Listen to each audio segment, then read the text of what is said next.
Howdy, howdy. Welcome on in to the pre-show. Before the free show, you're going to have to center up a little bit. Yeah, there you go. I'm going to have to center up?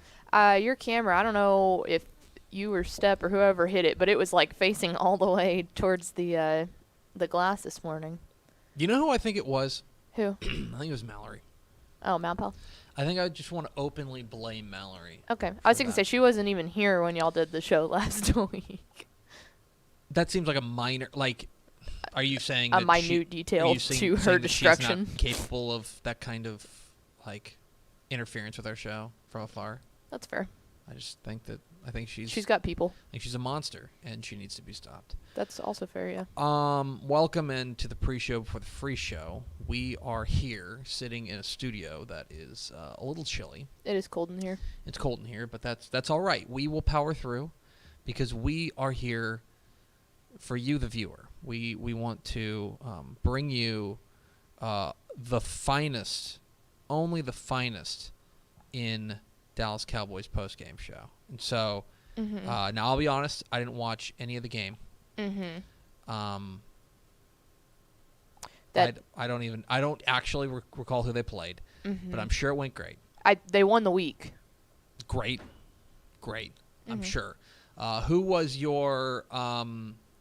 the official Dave Campbell's Texas Football Today, Greg Powers Memorial Player of the Week for the Dallas Cowboys this week?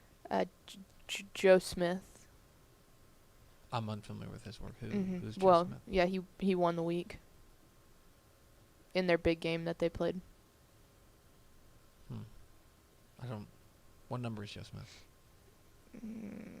74.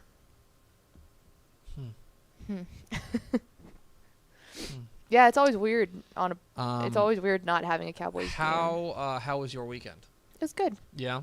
Yeah. Do you want to expound? I got nothing for the pre-show is what I'm saying. Oh, you've got nothing for the pre-show? Got a big, here's my bag, and you can look in the bag. Just nothing. I will say this, since how was the F1 race? Did you go to the F1 race? I didn't. I was in Austin, though.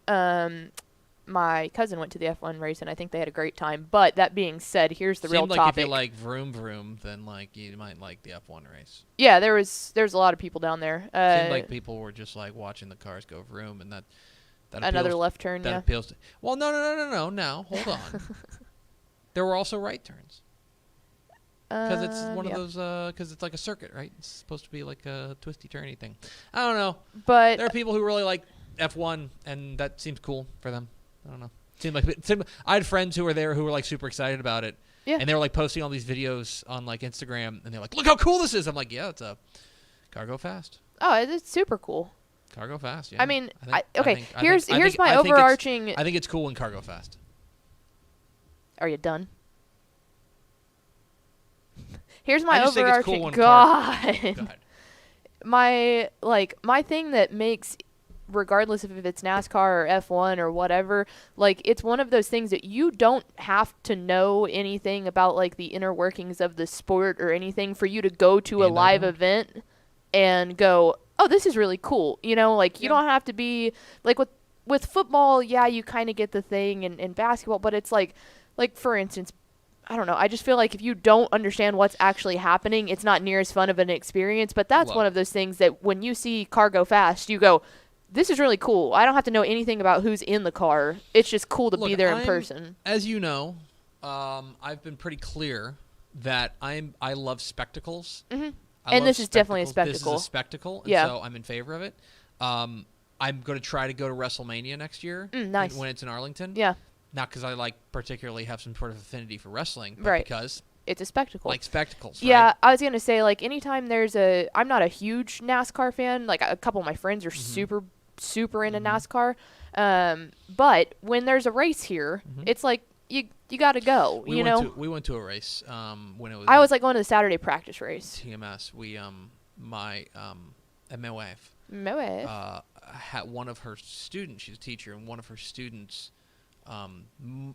moms works for TMS, and so like she gave her like 4 tickets to go to the race, and we'd never been. And we were like, sure. And Eli Young Band played a pre-race concert, and I'm like, I like Eli Young Band. Yeah, UNT very own. We'll go do that.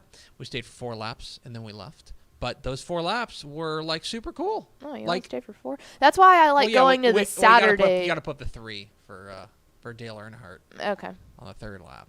That I do know. I do. But no, it was fun. Like, I get it. I totally get it. Like, the people who want to go there and see car go fast. Like, that's just, I get it. Yeah. You know, I'm not going to seek it out. It's not really my thing. But that's cool. I'm happy. I'm happy for you. You know, it's like golf's your thing. And golf is awful. I will watch. That's like how, See, that's the thing. Golf is not a spectacle. There's nothing exploding. Yeah, I mean, golf is amazing, and we don't need to get into this conversation because we have this conversation every single time. But to me, golf is a spectacle, and I love it. They just hit the ball. You just don't understand Apparently the greatness. I don't. The greatness of golf. Guess I'm just too dumb to understand a game where you got to hit a ball in a hole. Guess I'm just too dumb. It's really hard. I agree. I've done it. It's terrible. So that's why you should have a lot of appreciation for the guys that can go out there and make it look so easy. Oh, I do. Yeah, that's the spectacle of it. Absolutely. I have a lot of how can they do that? Because I can go out there and give it my damnedest to go out there and do what they do, and I can't. I have a lot of appreciation for the skill that it takes to be good at golf. Mm-hmm. I just don't want to watch it. That's fair. I can take that. I'm perfectly fine with that. That's I think it's that's like people difficult. saying that watching hockey is not super fun on TV. It's fantastic in person. But it's also the same thing like with baseball, right? Oh yeah. Like, I freely recognize. I freely recognize. Yeah, you have an illness. Baseball is boring. Yes. I get it. It's my kind of boring. It's my style of boring. And golf it's is my speed kind of boring. But I think we can also recognize that, like, catching a fly ball takes a lot of skill. And hitting a ball that's being thrown 90 miles an hour with sink is difficult. But yeah, I like baseball, and I think that golf is boring. Golf is great. Anyway, I hope you guys had fun at the F1 race. Yeah. I didn't go. But yeah. Anyway. Hit the theme expo.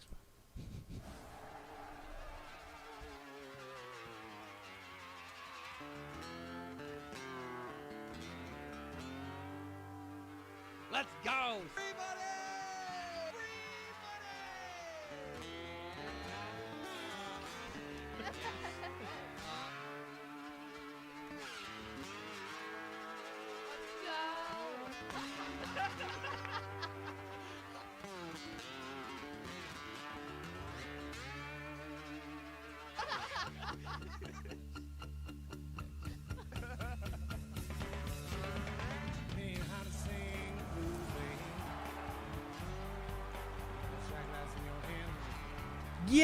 Yes, y'all. From the Dave Campbell's Texas Football Mothership here in beautiful Lewisville, Texas, it's Texas Football Today, a show on the internet. All forms of the internet. Internet 1, Internet 2. That is how they're labeled, and so on. My name's Greg Tepper. I'm the managing editor of Dave Campbell's Texas Football magazine, TexasFootball.com, a corresponding website. Thank you for spending part of your day with us, using some of your AOL free hours on your CD. Are we living in the 90s? Whether you're watching us live on TexasFootball.com, Facebook, YouTube, or Twitch, or you're listening to us on the podcast, which you can subscribe to on the podcast vendor of your choice. Either way, thank you for doing your part to support your local mediocre internet show. I am sitting over there at the helm today, making us sound good, making us look good, making the whole thing work. She's the Duchess of the Dorks. She's Ashley Pickle. I don't know if I can make us look good, but I mean, I think like we sound okay. I woke up like this. No, you didn't. You put gel in your hair. It's not gel. Pomade? It's a hair balm. Ah, okay. Today is Monday, October 25th, 2021. 31 days until Thanksgiving. 31 days. That's we're in I know time. like people think of, that's why when people say it's like a month away. Yeah. It's like 31 days feels like a month. Yeah. I think people think of month, it's like shorthand, like 4 weeks, something. Well, and I feel like you also, like a lot of people think of it in like work weeks too, I think of like 5-day spans. I don't ever think of like 7-day spans. I think that we're a month away from Thanksgiving. Yeah. Even though like really what it'll be like is like Thursday will be like a month away from Thanksgiving. Yeah. But that's going to feel like 4 weeks away from Thanksgiving. We're a time podcast. Happy birthday to Nancy Cartwright. Do you know who Nancy Cartwright is? I don't think I do. Nancy Cartwright, the voice of Bart Simpson. Oh, all right. Yes. Happy birthday to Queen Nancy Cartwright. Episode 1268. On today's show, my friends, we're going to overreact to the football weekend in Monday morning Fallout. Then we will be joined by the head coach of the 8-0 Lubbock Roosevelt Eagles after a wild win over Abernathy. We'll talk with Coach Matt Landers coming up here. Then back half of the show, we will unveil the Dave Campbell's Texas Football and Associated Press Texas High School football rankings for your edification and your arguments over your water cooler.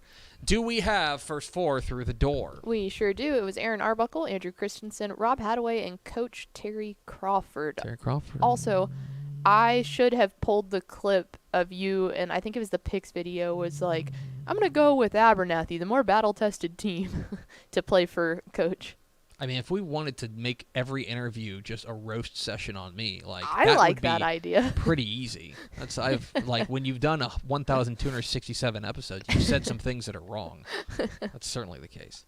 And by the way, let's have it. Panthers right now. Let's go. 53 to 8 win over Yeah, Coolidge. they just mollywopped them. That's right. They 45 them. That's right. Pickle.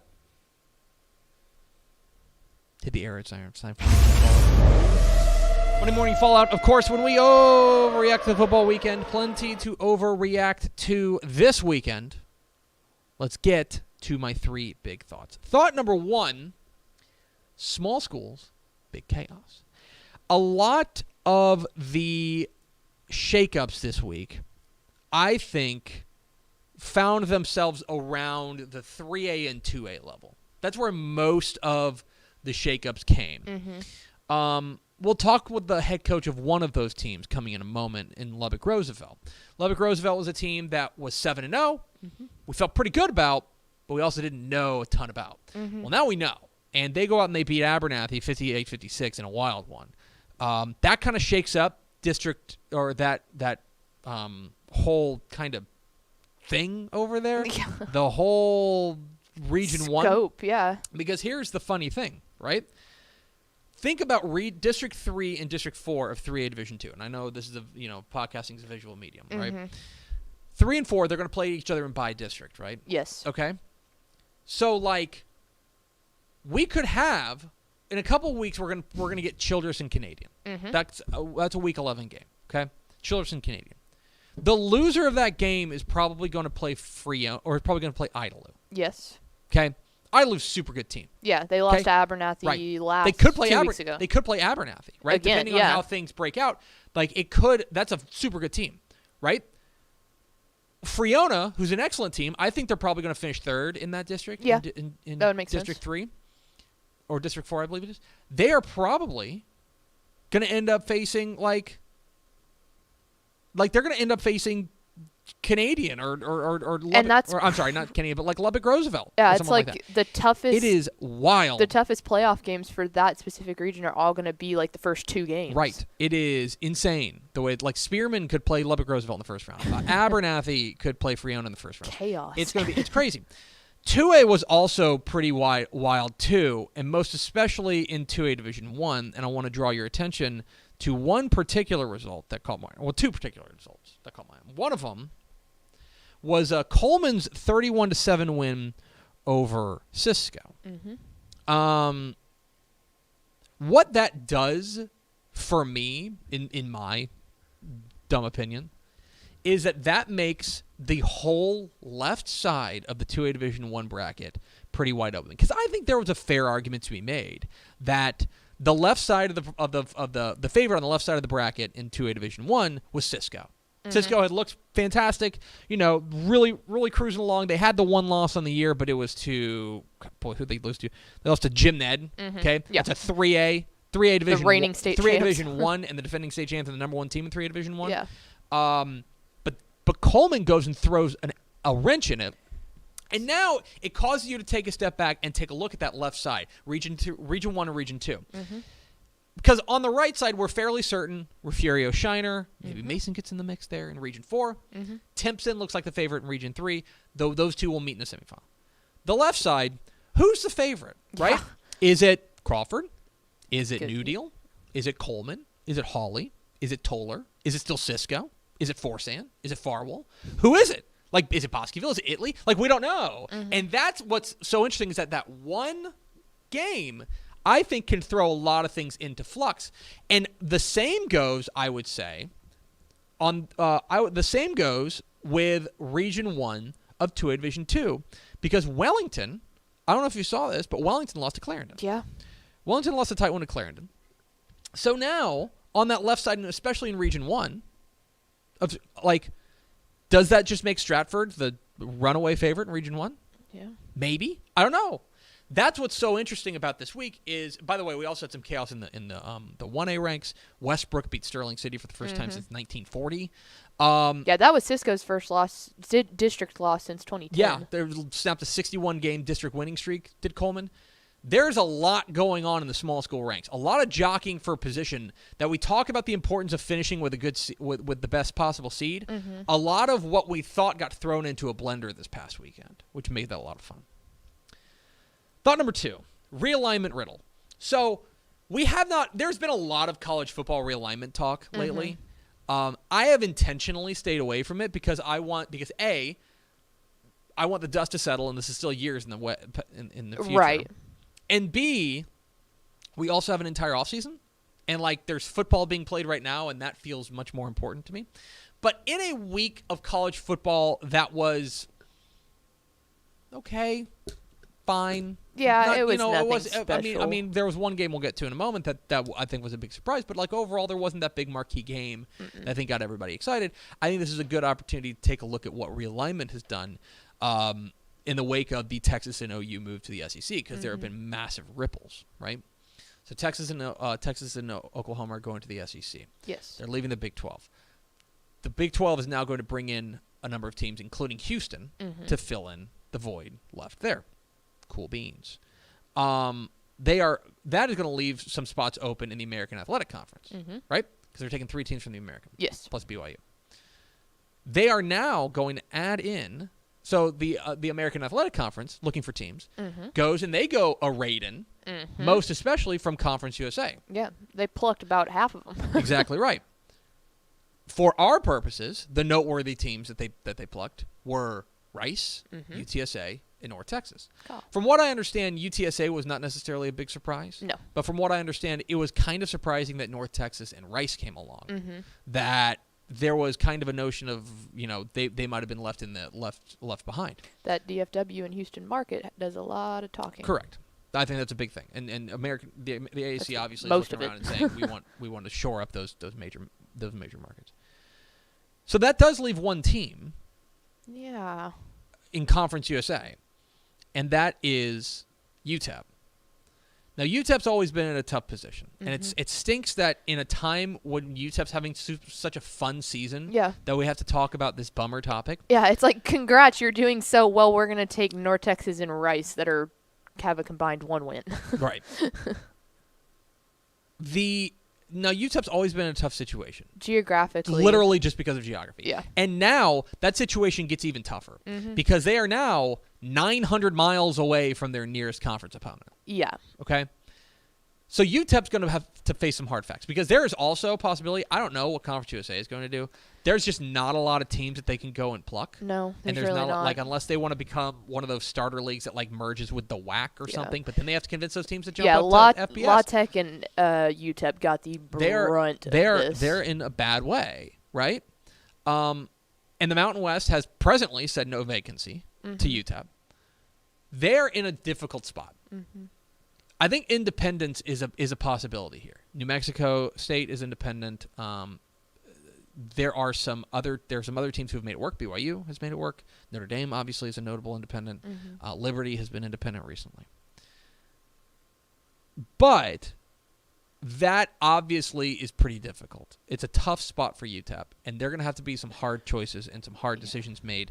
Now, they said they've recommitted to Conference USA, that they want to stay in Conference USA. I just don't know if Conference USA is going to be around. Well, yeah, and then That's you the get even deeper into that, going independent, just monetarily speaking, that gets real difficult when you're all the way out there, too. Absolutely. So there's a lot of moving parts. We're not ignoring the story. It's just we've got a lot of other things like actual football to talk about, and that's what kind of makes this a little bit put it on the back burner, and whenever dust starts to settle, then we're going to talk about it more, especially in the off season. And thought number 3, H-Town takeover. It is so we're entering week 10 of the 2021 Texas high school football season. Yes. And I don't like to swear on this show. Mm-hmm. But pickle. Mm-hmm. This week of games in Houston is crazy town banana pants. It is loaded. It is absolutely loaded. Let me read you some games in Houston. Loaded. Okay, ready? Just greater Houston area. Ready? Atascocita and North Shore. Uh-huh. Notable. Katy Pato and Manville. Mm-hmm. Cy Ranch and Cy Park. Lost a little bit of luster because they both lost, but it's still basically for a district title. And absolutely, it's still for a district title, and the winner is going to clinch a playoff spot. To say, realistically, that almost heightens it too, because it was kind of like removes a little bit of margin for error, right? Clear Springs and Dickinson. Yeah. Magnolia West and New Caney. That one's sneaky good. Shadow Creek and Pearland. Mm-hmm. Kind of in that kind of weird in between, but Huffman, Hargrave, and Viter, right? Tomball and Klein Kane. Jersey Village and Houston Stratford. A battle of unbeatens, right? Fort Pitt Ridgepoint, Fort Pitt Bush. I could go on and on and on. It is a ludicrous week of games in the Houston area. And may we mention, all of those are on Texan Live? That's another thing worth noting. It is a crazy week of games in the Houston area. If you're in H-Town, there is no excuse not to go to a game or two or watch a bunch of them on Texan Live. That's thought number 3. Those are 3 big thoughts. Helmet stickers. A helmet sticker to Grandview wide receiver Kason Eason, who went a little bonkers in their game last week. Grandview comes away with a big win ahead of their game this week against West.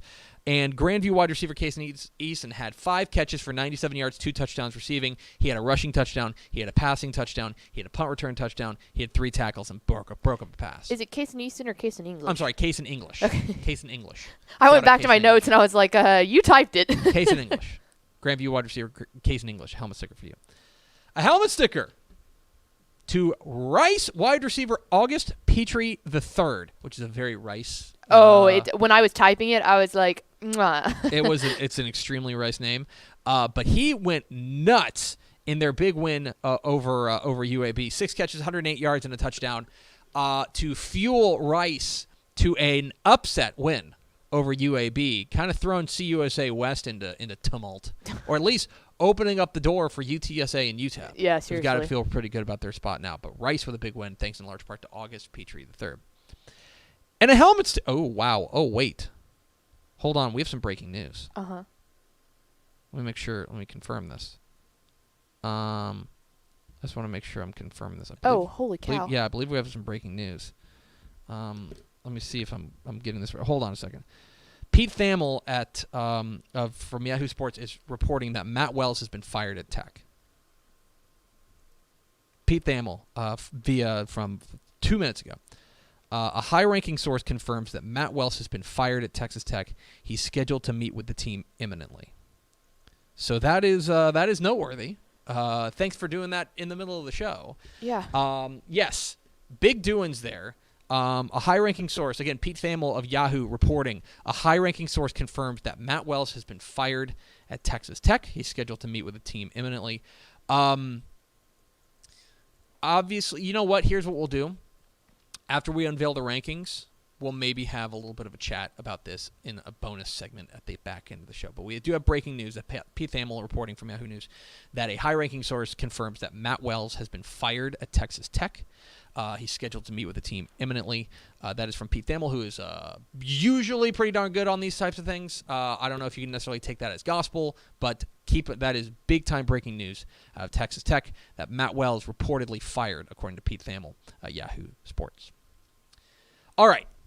We'll get to that in the back half of the show. We're going to take that. We're going to put it in a parking lot, and we're going to come back to it at the back end of the show. Okay. One more helmet sticker, Pickle. Yes. A helmet sticker to Mallory Hartley. Got to make sure we give him a helmet sticker to Mallory Hartley. She was out at the North Texas game against Liberty, and well, I think she brought the energy. You the judge. DJ question mark. Let's get that first song.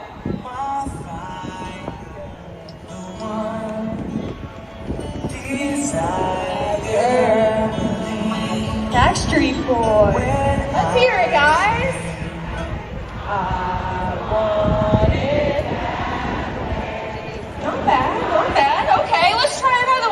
That's just DJ outstanding. That's just the best thing. Malpal got the crowd going. Got the That crowd is, going. I will say, that is the loudest that I've heard that stadium this season. Yes.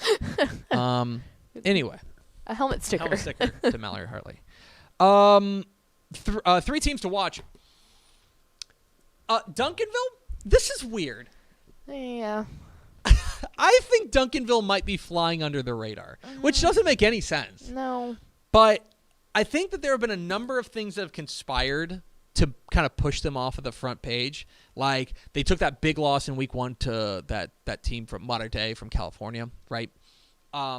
Their district is down. Like, DeSoto's, I don't think, That's not as my great as they thing. usually are. Cedar Hill, not as good as they usually are.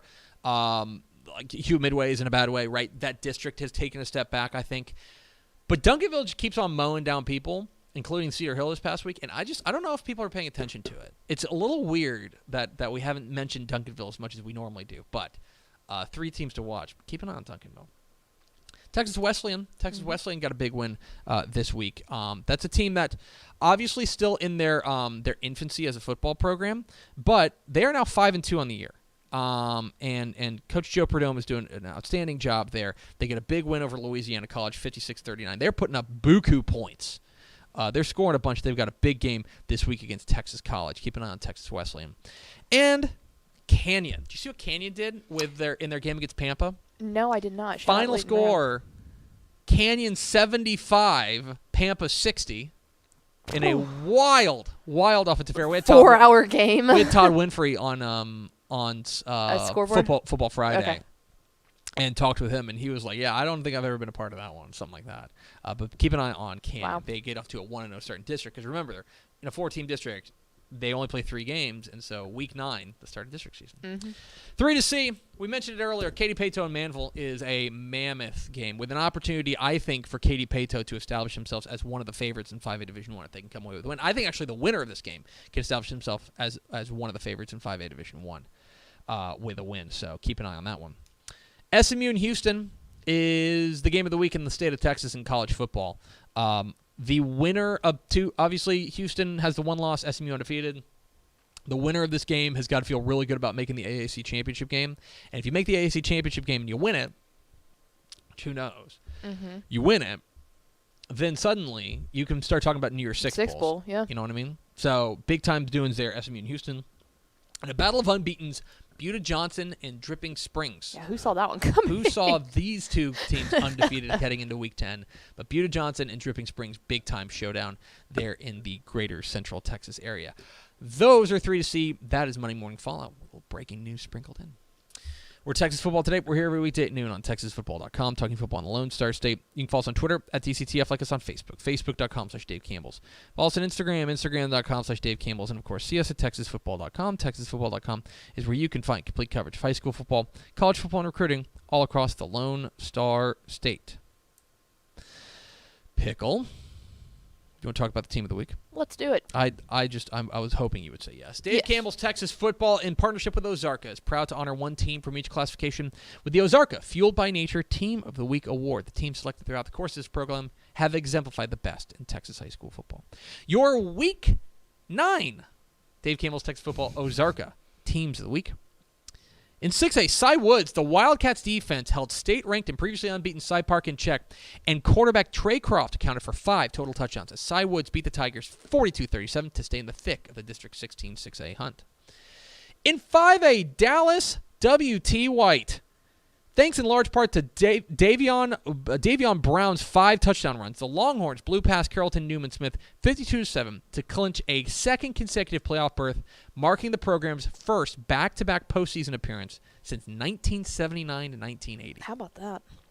In 4A, China Spring, in a hotly anticipated Central Texas class, the Cougars' defense stymied Salato's high-powered slot T attack, and quarterback Major Bowden put on a show, surging past the Eagles 48-7 to remain unbeaten. In 3A, Lubbock Roosevelt. Believe it, the Eagles overcame an 18-point fourth-quarter deficit to win a wild 58-56 shootout over previously unbeaten Abernathy, avenging last season's loss and improving to 8-0 for the first time since 1986. In 2A, Coleman, the Blue Cats jumped on state-ranked Cisco early and never looked back, romping to a 31-7 victory over the Lobos and snapping their 61-game district winning streak. In 1A, Westbrook, facing number 2 Sterling City, the Wildcats were not intimidated, jumping out to a 40-7 halftime lead and holding off a furious rally to win 60-50, marking their first victory over the Eagles since 1940. And finally, in the private school ranks, Colleyville Covenant. Brooks Lamar and Christian Wells combined for 202 yards and 3 touchdowns rushing, and the Cougars defense pitched the program's first shutout in 3 years to win a critical district showdown with Fort Worth Lake Christian 28-0. So those are your Ozarka Fueled by Nature Teams of the Week. Congratulations to all the schools. We salute you. For more information, visit texasfootball.com. Before we get to our very special guests, let's have a word from our friends with hashtag MyCoachMonday. From Now On is a proud sponsor of Dave Campbell's Texas Football and your school's one-stop shop for community connection. Simplify your athletic communications with From Now On. Their FanX platform gives schools at all levels of the game a one-stop shop mobile experience that makes driving communication, creating engagement, and generating revenue easy. From Now On helps connect your school community with everything they need to win on game day. Schedules, streams, digital tickets, real-time notifications, and more. Learn more by visiting their website at from-now-on.com or follow them on Twitter or Instagram at FromNowOnEXP. Pickle, let's go to the hotline and let's bring in the head coach of one of the teams that's Talk Texas right now. It's the 8-0 Lubbock Roosevelt Eagles. We are joined by Coach Matt Landers. Coach, how are you? Hey, I'm great. How are you guys doing? How's this weekend been for you? Pretty exciting. Not much sleep, obviously, but it's been fun. We're enjoying the ride right now and just obviously still taking it one day at a time. But, yeah, that was a wild game Friday if no one's had a chance to watch it yet. But that was a wild game. It sure was. You guys beat previously unbeaten Abernathy 58-56 with overcoming an 18-point fourth-quarter deficit. Scoring in the final minute to get the win. So I just want to go back to maybe the beginning of the fourth quarter. You're down 3 scores, and against a team that ended your undefeated season last year. What did you tell your guys going into that fourth quarter that obviously sparked them to victory? It's kind of funny. I wasn't somebody asked me about that too earlier, and I said honestly I didn't realize we were down 18-0 going in the fourth quarter. We just kept calling plays, kept trying to get our kids going, and just kept playing. All week though we told our kids, one of our core values and one of our things about our culture is don't flinch. And what that pretty much means is we're not going to panic. We're going to stick to the plan because bad things are usually going to happen during football games, and good things are obviously going to happen too. But big thing is to them not to flinch. So, we're down 18-0 going into the fourth, and then we go out there and play a 28-8 fourth quarter, win the fourth quarter. It's also one of our big things in our culture. And so, but that was huge. Yeah. I mean, obviously things kind of went our way too at the same time, which is big. But at the same time, we're excited to get that win. That's for sure. Well, I want to ask you a little bit about, mentioned you win the fourth quarter. Let's be honest, the past 2 months, basically since week 1, you guys haven't played a competitive fourth quarter. You guys have been blowing teams out. So I guess, what do you feel like maybe you learned about your guys in this game, going up against that kind of adversity in a lot of ways for the first time in 2 months at least, and coming away with a win?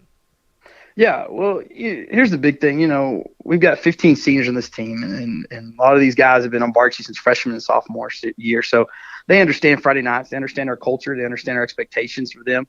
And so, yes, I'm so proud of our kids for coming back. But at the same time, people ask me this too, and I said, well, it's expected of them. It doesn't surprise me. These are great character kids. These are kids that will fight through adversity. These are kids that won't back down from adversity. And so when adversity hits them in the face, they're going to keep fighting. They're going to keep competing. They're not quitters. These are the kids that have stuck it out, through the 20-game losing streak, through the 0-10, through the 1-9, through the 3-8s, and they have stuck it out to their senior year. So I know these kids don't have any quit in them. And these are the kids we can compete with on Friday night. So, yeah, I'm proud of them. But honestly, looking back on it, this is our character of our kids, character of our team. So kind of not surprised at the same time. We're talking with Matt Landers, head coach of the Lubbock Roosevelt Eagles here on Texas Football Today. Get involved in the conversation at #TF Today. Coach, I want to talk a little bit about, because this is such a strange circumstance for you guys, because this was so unlike every other game that you'd played. Because coming into the game, you guys have given up 14 points on the season in 7 games. Yeah. Now you guys go out there and you give up 56 and get a win. So I guess in a lot of ways, let's talk about the defense, because obviously they came up with key stops at the key moments. Obviously that the Abernathy was able to get a little bit more success than essentially anybody has had all year combined against you. But tell me about your defense. What is it about your defense that has really led you guys to this point of this year? Yeah, well, first of all, Abernathy has got tremendous athletes. Their quarterback, they got a 4 receiving core that's probably like any others around our region right now. Man, just tons of athletic ability on that field. And no doubt those guys make plays left and right all night, man. And so, props to those guys, man. They just kept making plays. But, once again, just our defense, just the resilience, we don't flinch. We're going to give up plays. We're going to give up some things here and there. But we just kept fighting, kept competing. And we did. We got the big stops when we needed to, which was huge right there. But like I said, just the character of our team right there shows that. Obviously led by one of our middle backers, J.J. Diaz. Had a huge hit right there in the late fourth quarter that caused a fumble. We were able to get on it. And talk about a huge momentum swing right there. I think, that put us inside the 20 or 30, something like that, to be able to drive in and get a late touchdown right there in the fourth quarter. So just his leadership on the team right there, and just showing that, hey, guys, we're not going to quit, and we're going to keep fighting to the end, and we'll come up with some big plays when we have to. So right there, just talking about our defense right there, definitely led by linebacker J.J. Diaz and his character. The other side of the ball, you guys run the flex bone offense, and it's a thing of beauty the way you guys are running it right now. And the trigger man there is Alex Trevino, a guy who ran for 215 yards and 5 touchdowns for you guys, kind of pacing a 543-yard assault. He is not always the guy with the ball, but he's always the guy who is directing traffic. What is it about Alex Trevino that you think sets him apart and makes him special? Oh, yeah. Well, first of all, yeah, it helps when you got a quarterback like that can make decisions in this offense. He's actually been doing this since a freshman. So he was a freshman when I first took over as head coach. And I remember they were like, what are we going to do offensively? And I said, well, we're going to run the flex bone. I said, we got to do something different than everybody else is doing, something that's some kind of unusual. Obviously, Tascosa and Wall, they run it up here in the West Texas area as well. But, not a lot of teams do that. A lot of teams are spreading it out and getting in shotgun. And so we're going to do it, and we're going to stick with it through the good and the bad. So, his freshman year, we went 1-9. Mm-hmm. He was on JV for most of it, but we brought him up for that one game. We broke the 20-game losing streak and got that one win. He was the quarterback. And then the second year, he started out at quarterback for a little bit, but then we actually moved him to B-back. So he actually played B-back, our little fullback position, last year and his sophomore year majority of the time. So he actually knows this offense ins and outs. He's played multiple positions in this offense, but he studied it. But here's the thing about Alex, just being able to operate. He's a smart kid too. He's number 1 in his class here. He's actually trying to get into West Point right now. He's one of those character kids right there. But man, just being able to operate this thing is very impressive. Just to watch him. It is kind of nice to be able to call a play and then just kind of have him make the right decision, whether he gives it, pulls it, pitches it, whatever he needs to do, whatever the defense has given us. That's definitely a huge advantage for us right now. So definitely hands down to him. That's kind of mostly him taking control and being a leader on that side of the ball and being able to operate this. And finally, Coach, it's on to the next one, and you've still got 2 games left. Week 11, obviously against Idalou, all eyes are going to be on that one. But you got to get there first, and you're taking on this week there at Eagle Field. You're gonna welcome in a Coahoma squad that. Look, they're going to come in desperate. They're coming in. They're trying to fight for a playoff spot. They're kind of on that fighting for that 4th playoff spot there in what's become an extremely difficult district out there. How do you get your guys refocused coming off of a big, emotional, exciting win to take on a team that's going to come in and is going to give you their best shot? Yeah, there's no doubt. Coahoma. Just watching film on them. Man, they're actually a really good team. Coach Jocelyn, I've known him for a long time since he's gotten that job, and I know he's going to get his guys ready. I mean, he always has his guys ready. Their quarterback can throw the ball well. Their running back can run the ball well. Their defensive line and secondary can fly around and hit. But yeah, it's going to be a challenge this week, but we're also going to be as consistent as we can this week, and just keep preparing the same way we've prepared for every game this year. We're going to prepare for this game like we prepared for the Abernathy game and the Reagan County game and the Stanton game and games in our non-district. We're going to keep preparing the same way we've always done. Be consistent for that, for sure. Obviously, it's a big emotional game for our seniors. It's the last time they'll play here at our home field. It's the last home game for these seniors. And a lot of them, like I said, have been playing on there since they were junior high, been on this field. And then obviously on Friday nights and sophomores and freshmen. So definitely emotional for those guys too. But we're going to do the best we can, keep this consistent and keep them humble and grateful. We're definitely humble and grateful for the opportunities we're given right now. So, but we're excited. Like I said, it's another Friday night and definitely blessed and grateful to play another Friday night. The Lubbock Roosevelt Eagles are 8-0 for the first time since 1986, and their head coach, Matt Landers, is at the controls there. Coach, really appreciate your time. Congratulations again on the big win on Friday night, and best of luck this week. Yes, sir. Hey, I appreciate y'all having me on. Thank you so much. Absolutely. There he goes, Matt Landers, the head coach. The Lubbock Roosevelt Eagles joined us here on Texas Football Today. Genuinely, like one of the teams that's the talk of Texas, right? Oh, absolutely. Well, we're gonna have a big Lubbock-centric show, aren't we? We absolutely are. Just There's a lot of big things coming out of Lubbock right now. But we appreciate Coach Matt Landers and his time hopping on with us. Stay tuned here in a bit. We're going to unveil the rankings, and then we are going to talk a little bit about the breaking news out of Lubbock today that Matt Wells, it's now been confirmed by our own Mike Craven, that Matt Wells is out at Texas Tech. He's been relieved of his duties. We will talk about why it came to this, what's going on, and who you can expect to be in the hunt for that job. But Matt Wells has been fired at Texas Tech. We'll have all sorts of discussion on that after this next segment. So hang on. 2 segments. Hang on with us. We are at Texas Football Today. We're here every weekday at noon on TexasFootball.com, talking football in the Lone Star State. You can follow us on Twitter at DCTF, like us on Facebook, Facebook.com/Dave Campbell's. Follow us on Instagram, Instagram.com/Dave Campbell's. And, of course, see us at TexasFootball.com. Pickle. Dave Campbell's Texas Football, in conjunction with the Texas Bowl, is proud to present the Mr. Texas Football Player of the Week award to the most deserving high schooler in the state of Texas. Each Monday, TexasFootball.com announces 10 candidates for that week's award based on the previous week's on-field performance. We then leave it up to you to vote at TexasFootball.com. The voting closes each Friday at noon, with the winner being announced shortly thereafter. Your Week 9 Mr. Texas Football Player of the Week nominees. Got a big group of them here. Dallas Molina athlete Glenn Jackson carried the ball 11 times for 154 yards and 4 touchdowns rushing. He also had 4 catches for 132 yards and a touchdown receiving. Canyon running back Dario Bressler, 26 carries, 323 yards, 6 touchdowns receiving, and then he had 2 catches for 95 yards and 2 touchdowns receiving. Holy cow. 8 total touchdowns for Canyon running back Dario Bressler. Lord. I believe I believe it was our buddy Carlos. Our buddy Carlos out at the Lubbock paper.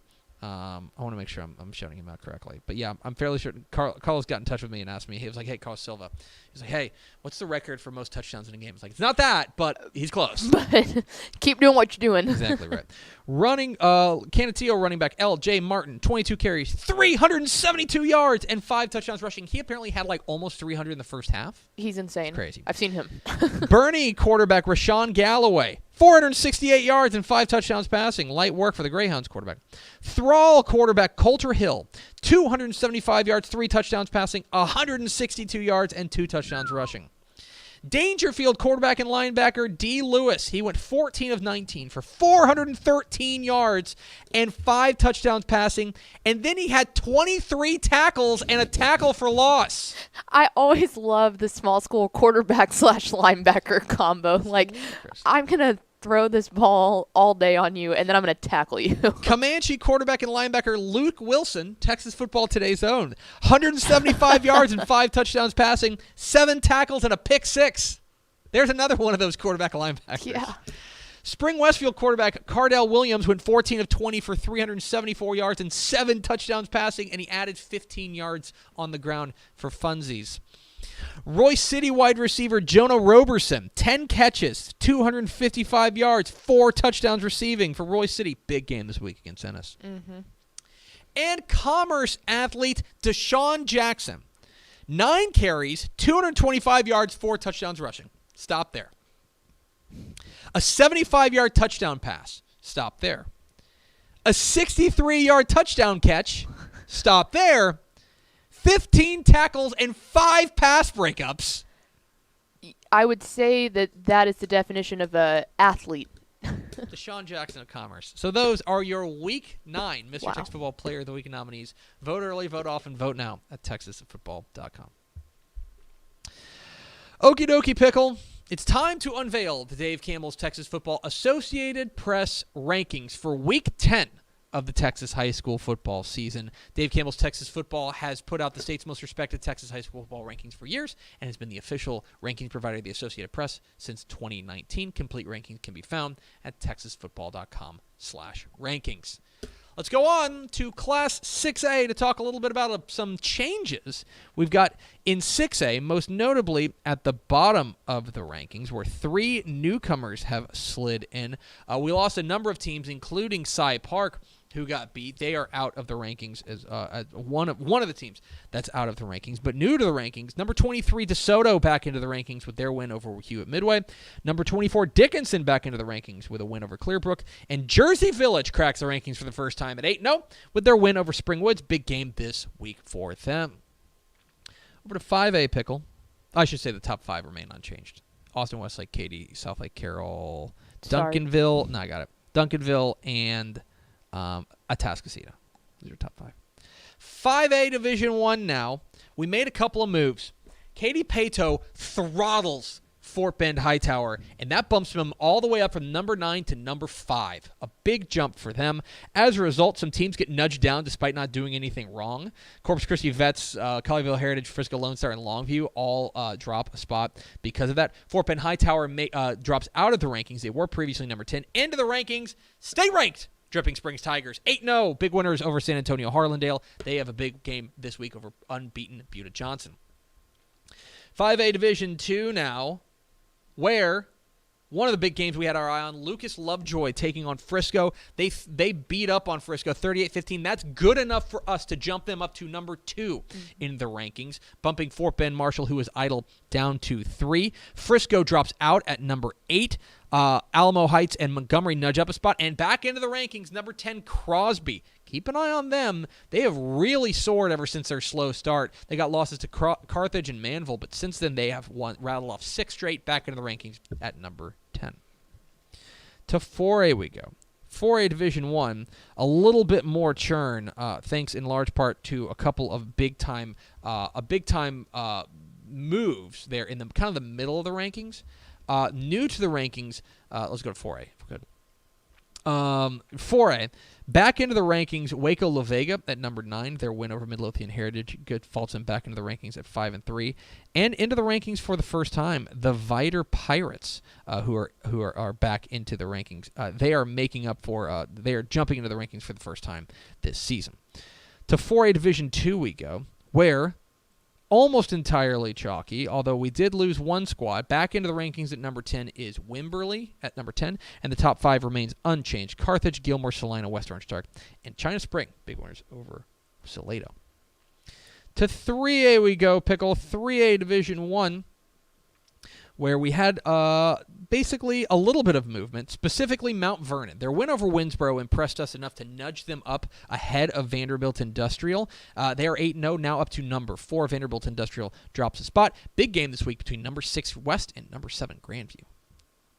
3A Division 2 now, where we've got a little bit of movement, thanks in large part to the man we just talked to. Lubbock Roosevelt up to number 7 in the rankings with their win over Abernathy. Abernathy drops from number 6 to number 10. Pretty much everybody else unchanged. Newton nudges up a spot despite being idle. Wascom and Canadian, because they had to make room for Lubbock Roosevelt. Basically, yeah, they stay the same at number 8, number 9, top 5 unchanged. Franklin, Gunner, Childress, Holiday, and West Rusk, all winners, all still unbeaten. Franklin, one of the few 9-0 teams in the state. Yeah. To 2A we go, Pickle. 2A Division 1. Cisco drops out after their loss to Coleman, and in their place, the Coleman Blue Cats, who take over the number 9 spot in the rankings, leapfrogging unbeaten Forsam there. Beckville is up 2 spots to number 7. Mason remains the same at number 8. The top 4 remain unchanged. Hawley nudges up a spot to number 5. The top 5 now: Refugio, Shiner, Timpson, Crawford, and Hawley. 2A Division 2. A little bit of chaos in this one. Because of Clarendon's win over Wellington, things got a little bit of a shake-up here. Clarendon now up to number 8. Wellington falls to number 9 in the rankings. McCaney checks into the rankings at number 10. The Badgers back into the rankings. Munster also is still ahead of Windthorst, that is. So it's Munster, Windthorst, Albany, and Stratford are your top 5. To 1A we go, Pickle. A little bit of shake-up in the 1A ranks.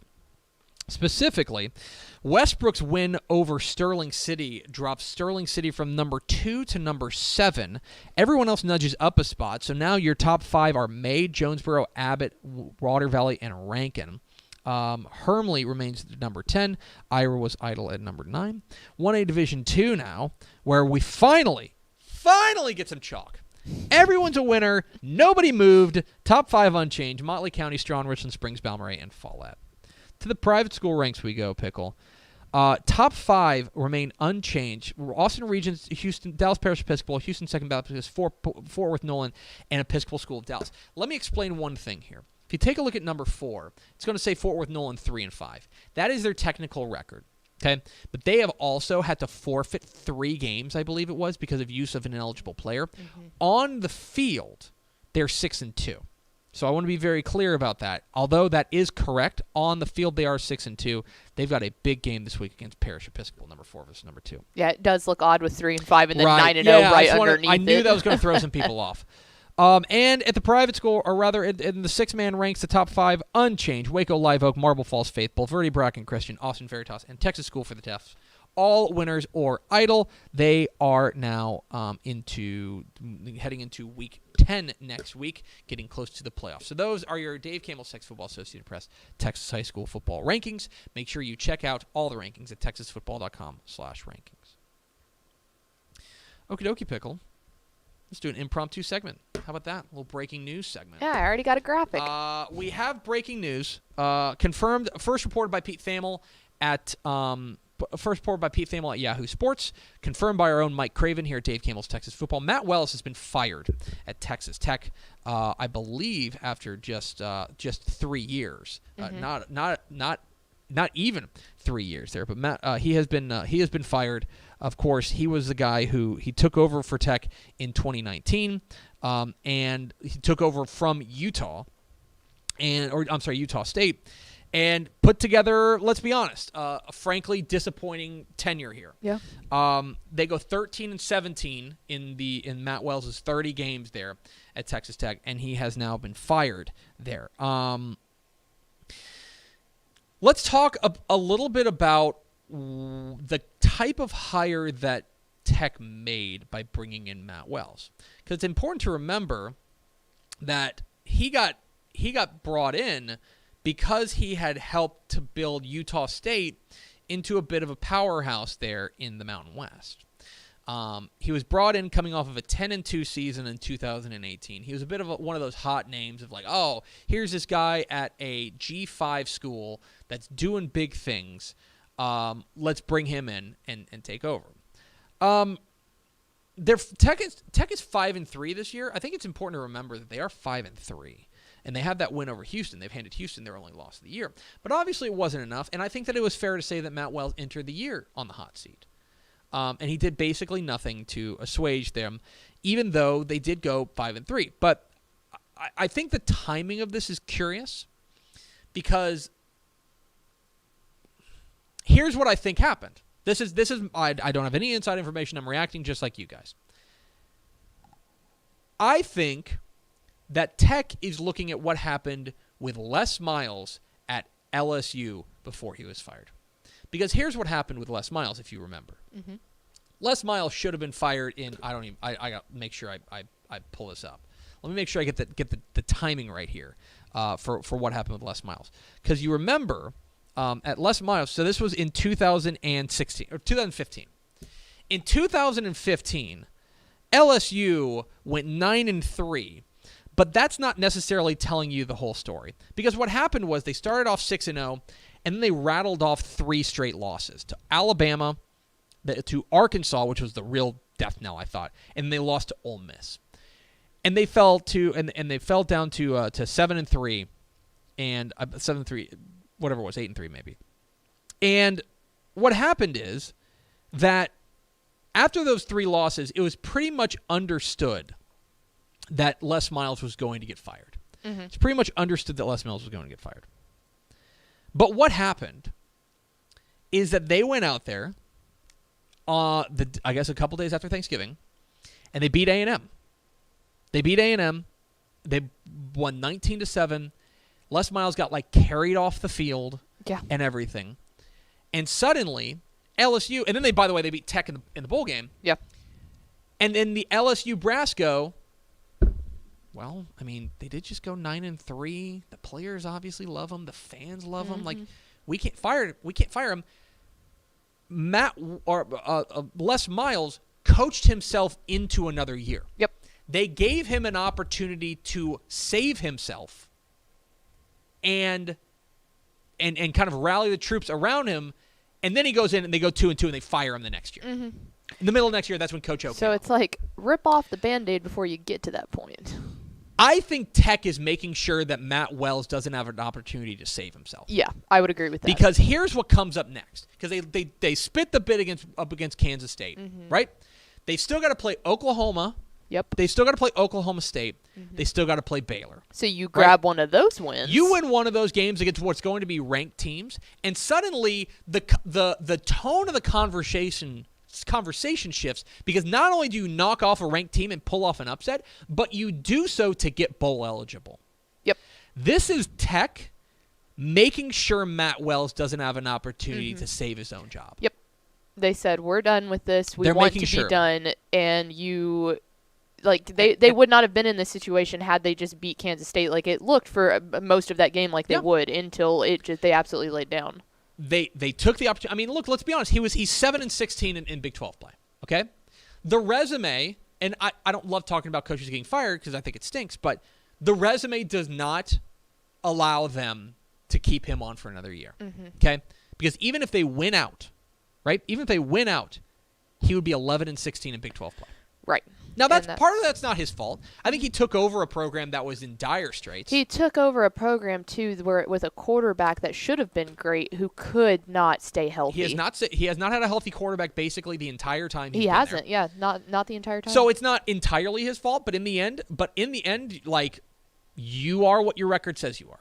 And he's the 13-17 coach at Texas Tech. Now, here's a question from the comments that I agree with. Does Tech have too high expectations? Because we always run into this issue talking about Baylor and TCU as well, So that's a question, right? That Tech has basically had one good spell since the breakup of the Southwest Conference. Yes. And that was in the Mike Leach era. Yes, with Graham Right? Harrell. When they had Graham Harrell and Michael Crabtree. They had that good spell there with Mike Leach. So there is an importance here to know thyself, right? Self-awareness. Also, the Big 12 is going to get a bit of a facelift. And Texas and Oklahoma are leaving. Theoretically, who will be next up to be the favorite in the Big 12? The powerhouse in the Big 12? Yeah. Oklahoma State? Maybe. Baylor? Right? I think Tech is maybe looking at this and saying, all right, in a shifting landscape, maybe we can find a way to be that team. Yeah. Now, history would suggest that Tech can't be that team. That's not me being mean. That's just the reality of the situation. They have not been able to do that and establish themselves as a consistent power in whatever program or whatever conference they've been. But I think that Tech is looking at the situation and saying, we don't believe that Matt Wells is the guy who can get us to that point where we can fill the void that's going to be left by Texas. Right, because we want to go out there and get a guy who can. They've been fine shooting for third place every year. Yes. That's kind of what the goal has been. And being like the team you don't want to play. Being like, they're the team that can come up and literally muck up any situation. Right. That's what they've always been in the Big 12. So the Matt Wells era is over.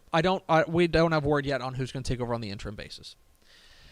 But let's talk about names, because that's what everybody wants to talk about. And let's talk about a bit the kind of hire that Matt Wells was. We mentioned that he was successful at they did the old get a good G5 coach. Because Utah State was and promote him, right? They kind of did that with Tommy Tuberville as well, right? A little bit different, obviously, because he was coming off of his run at Auburn. He was at Cincinnati at the time, whatever.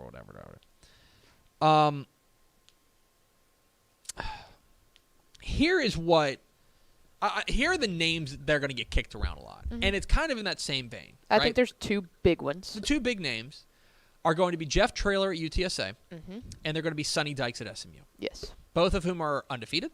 Both of whom are having great years. Sonny Dykes obviously has a pretty tight relationship to Tech because his dad coached there and he's an alum. But he also has, I will just say this. In the shifting landscape of the conference realignment, where now the UTSA and SMU are going to be in the American Athletic Conference. Yes. Now, the American Athletic Conference is no longer going to be the best non-power conference because that's going to be the Big 12. Yeah. Right?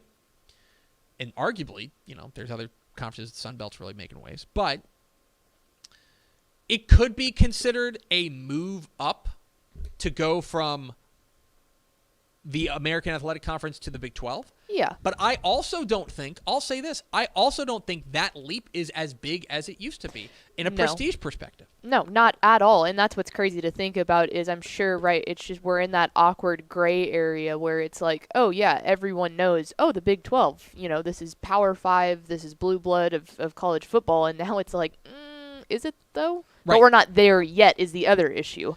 Well, now there's something else to remember here, okay? And let's be honest about this. So Sonny Dykes is making $3.5 million at SMU. Okay? He's making $3.5 million at SMU. Doing pretty well. It's a pretty penny. Matt Wells is making 3.6. They're basically making the same amount. Yeah. Okay? So Sonny Dykes would have to want to go to Tech because there's not a monetary they're not going to fork out the five, they'll have to give him a little bit of a raise. Yeah. But that would be theoretically where Tech is going to live as far as the financials are concerned. And you've got to look at recruiting at that point. Sure. Because if you're making the same amount of money here and you're housed in the DFW, why do you necessarily want to go to Lubbock? Here's the other one. The other one's Jeff Traylor. Jeff Traylor is making $800,000. Okay? That would be a significant leap as far as his financial well-being if he were to 2.5. go. Right. If he were to go and just match pay. Matt Wells' pay. Yeah. Or even take a small, less than what Matt Wells made, right? Say we'll start you at 3 and then we'll talk after next season. That would still be tripling his pay. Right. That's going to be interesting. There is also going to be some talk of Jeff Traylor staying at UTSA for a couple more years to see if there's something even bigger than that. And you've seen that happen. Guys like Billy Napier have done that. This cuts both ways. Yeah. This cuts both ways because you're exactly right. There's the Billy Napier thing. Billy Napier is a coach at Louisiana. He's definitely had offers from jobs, and I think he's just biding his time. Right. He's biding his time. He likes where he's at. He's biding his time. Because that big Power 5 that you're not going to want to turn away from is going to come at some point. There's also with Seth Luttrell, which was he got the offer from Kansas State and turned it down, and then now he's going to get fired. Yep. And now he's going to get fired. He had his opportunity. He didn't jump off the ship when he should have. Should have, yeah. And that's one of those things. When do you ever know if that's the right time? You don't. So the other option, that would be the typical hire a G5 head coach type thing. But let's also remember who was the coach that he took that Matt Wells took over for. He took over for Cliff Kingsbury. Cliff Kingsbury was a hot assistant. Okay, he was an offensive coordinator. He was the offensive coordinator at Texas A&M, who had helped Johnny Manziel win a Heisman. Yep. He goes back home. Obviously, it doesn't work out there, right? It's working out okay in the NFL. Are there guys like that? Because think about this. That's the path that Baylor just went. Yep. When they hired Dave Aranda. Yeah, you go for the big-time defense. Right. Which Tech would go for big-time offensive coordinator somewhere, historically speaking. Do what they about call Graham Harrell? Graham Harrell. Or would that be too on the nose with what's going on with Cliff Kingsbury? Mm-hmm. I will just say this. I think that this is maybe the most important hire that Texas Tech is going to make for a while. Because of the shifting landscapes, because of the way the conference realignment is going right now, that the game has changed. And I think that Tech can't miss on this one. Mm-mm. Tech has got to find a guy that it's going to work for them. Now, a lot of good reasons to go a few different ways, right? If you were asking me right now, my first call is to Jeff Traylor. My second call is to Sonny Dykes. Mm-hmm. And then at that point, maybe you open up the search a little bit further. We're going to find out. It's going to be very interesting because Tech is in a position where they can make a leap as far as where their spot in the conference pecking order. Mm-hmm. But they can't swing and miss on this. Well, and the other thing that makes this such a unique scenario is like it doesn't always happen this way where something like this happens, and realistically the guys that we think have the biggest shot to take it are other head FBS coaches in the state of Texas. Like that makes this whole thing, because obviously if that happens, then there's the ripple effect of, okay, well, where does UTSA go? Where does SMU go? Absolutely. You know? There's a lot more to come. But a domino has certainly fallen. Mike Craven at Dave Campbell's Texas Football has confirmed the report from Pete Thamel at Yahoo Sports that Matt Wells has been fired at Texas Tech, rounding out his 13-17 career there with the Red Raiders. Okay, there's a little bit of breaking news. Let's go over to Ashley Pickle for America's second favorite segment. Final thoughts? We talked about, this is actually a good point. In the pre-show, we were talking about liking sporting events or sporting events, whatever, that are spectacles. Mm-hmm. And someone brought up a great point. Have you ever been to Monster Jam? I haven't. Mm-hmm. I can certainly see the allure, the appeal of it, right? I didn't know it was a thing, and in college, when it came to AT&T mm-hmm. Stadium, we were like, oh, okay, well, yeah, we'll go check it out. Man, it was awesome. That was one of those things that it's a complete spectacle. It's just massive trucks plowing over things. Great time. Right. If you like spectacles, you got to go at some point. I may have to do that. Maybe Hank will want to. I was going to say Hank would. You get him a couple years older, like, Big that 5-6 realm. Oh, yeah, that's right up their alley. It's going to do it for us. Thanks for spending a little bit of your day with us. Follow us on Twitter at DCTF. Like us on Facebook. Facebook.com/Dave Campbells. Follow us on Instagram. Instagram.com/Dave Campbells. And, of course, see us at TexasFootball.com. Thanks again to Matt Landers of Lubbock, Roosevelt for being our guest. For Ashley Pickle, I'm Greg Tepper. Vince Young, please get your Player of the Year trophy. We'll see you tomorrow. Who knows? Maybe there's breaking news tomorrow. Texas Football Today.